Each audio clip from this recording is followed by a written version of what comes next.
एक बार भगवान विष्णु क्षीर सागर में शेषनाग पर विश्राम कर रहे थे। देवी लक्ष्मी उनके सम्मुख ही विराजमान थी। तभी ब्रह्मा जी के साथ अन्य देवता उनके समक्ष पधारे। जय ब्रह्मदेव, हे सच्चिदानंद, हे सृष्टि पालक। पापी रावण से पीड़ित होकर ये पृथ्वी, ऋषि, मुनि, देवता, गंधर्व सब आपकी शरण में आए हैं। इनकी रक्षा कीजिए भगवान। रक्षा कीजिए प्रभु, हमारी रक्षा कीजिए। रक्षा कीजिए प्रभु, हमारी रक्षा कीजिए। पृथ्वी पर सत्य का नाश हो रहा है प्रभु। पृथ्वी पर पाप की शक्तियां बढ़ रही हैं। लंका के राजा रावण ने तीनों लोकों में आतंक फैलाया हुआ है। देव, दानव, मनुष्य कोई उस पापी रावण के सामने टिक नहीं पाता, क्योंकि स्वयं ब्रह्मा और महादेव ने रावण को वरदान दिया है कि रावण की मृत्यु देव, दानव, नाग, किन्नर किसी के हाथों नहीं हो सकती।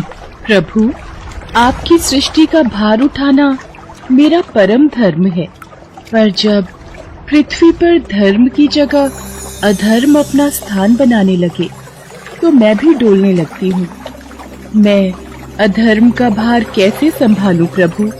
पाप की अग्नि से मैं जलने लगी हूँ। प्रभु, मेरी रक्षा कीजिए। पृथ्वी त्राही त्राही कर रही है प्रभु।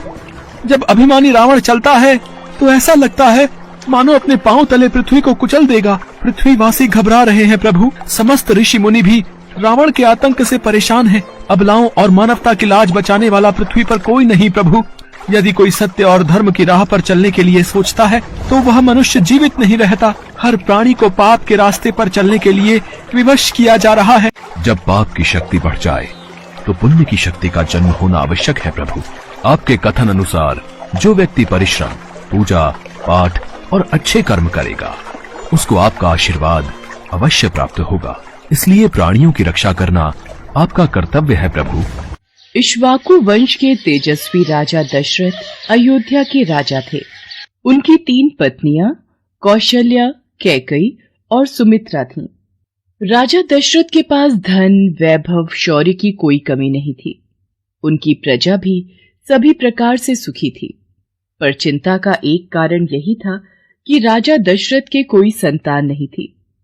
वो संतान प्राप्ति की इच्छा से सदैव चिंतित रहते थे। एक बार, महाराज दशरथ, आज सूर्य देवता उत्तरायण में प्रवेश कर रहे हैं। इस शुभ मुहूर्त में अपने कुल देवता से जो भी मांगोगे वो इच्छा पूर्ण होगी।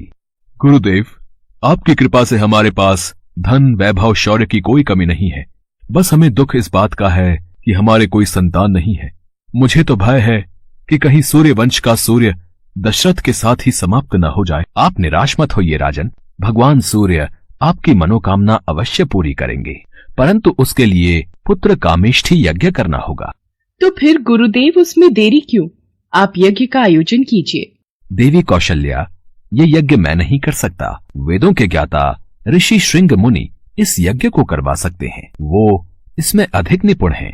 तो फिर उनको बुलाइए गुरुदेव और यज्ञ का अनुष्ठान कीजिए। देवी कैकई, उसके लिए महाराज दशरथ को स्वयं उनके पास जाना होगा और यज्ञ करने के लिए प्रार्थना करनी होगी। ऋषि वशिष्ठ, मैं आज ही ऋषि शुंग मुनि के आश्रम में जाऊंगा और उनसे विनती करूंगा कि वो मेरी प्रार्थना स्वीकार करें।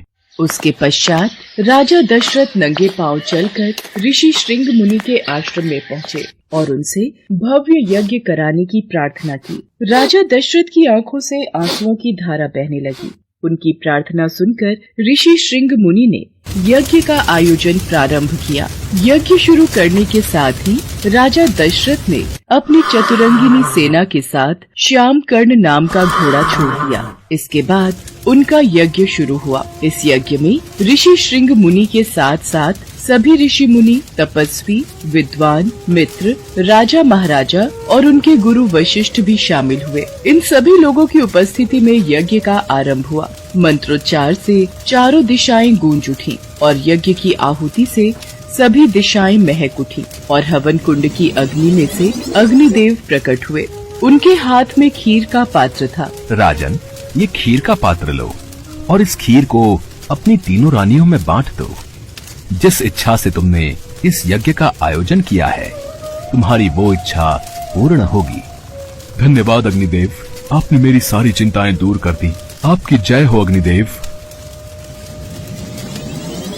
यज्ञ के समाप्त होने के बाद महाराज दशरथ ने अपने सभी अतिथियों, ऋषि मुनियों, ब्राह्मणों आदि को दान देकर सकुशल विदा किया। कौशल्या, ये खीर का पहला भाग मैं तुम्हें देता हूँ, इसे ग्रहण करो। कैकई, ये खीर का दूसरा भाग हम तुम्हें देते हैं। ये लो सुमित्रा, खीर का तीसरा भाग तुम खाओ। सुमित्रा, तुम सबसे छोटी हो, इसलिए पहले मेरी इस खीर का थोड़ा हिस्सा तुम खाओ।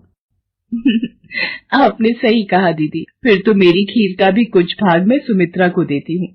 कौशल्य और कैकई अपनी खीर में से एक एक निवाला सुमित्रा को खिला देती हैं। इस प्रकार सुमित्रा खीर का एक भाग नहीं, 2 भाग ग्रहण करती है। यज्ञ के प्रभाव से राजा दशरथ की तीनों पत्नियां गर्भवती हो गईं और चैत्र मास के शुक्ल पक्ष की 9वीं तिथि को पुनर्वसु नक्षत्र में राजा दशरथ की सबसे बड़ी रानी कौशल्या ने शिशु को जन्म दिया।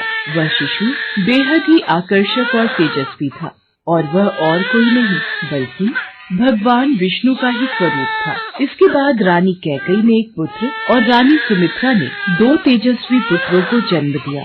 4 पुत्रों को पाने के बाद महाराज दशरथ बहुत ही प्रसन्न हो गए और उन्होंने पूरे राज्य में उत्सव मनाया। कुछ समय बाद चारों पुत्रों का नामकरण किया गया। महर्षि वशिष्ठ ने दशरथ जी के बड़े पुत्र का नाम राम, दूसरे का भरत, तीसरे का लक्ष्मण और सबसे छोटे पुत्र का नाम शत्रुघ्न रखा। चारों बालकों की किलकारियों से पूरा महल गूंज उठा। सभी देवी देवता भगवान राम के जन्म दिवस पर आकाश से फूल बरसाने लगे। पूरा संसार भगवान राम का जन्मोत्सव मना रहा था और तभी से चैत्र मास की 9वीं तिथि दिवस को रामनवमी पर्व के रूप में मनाया जाने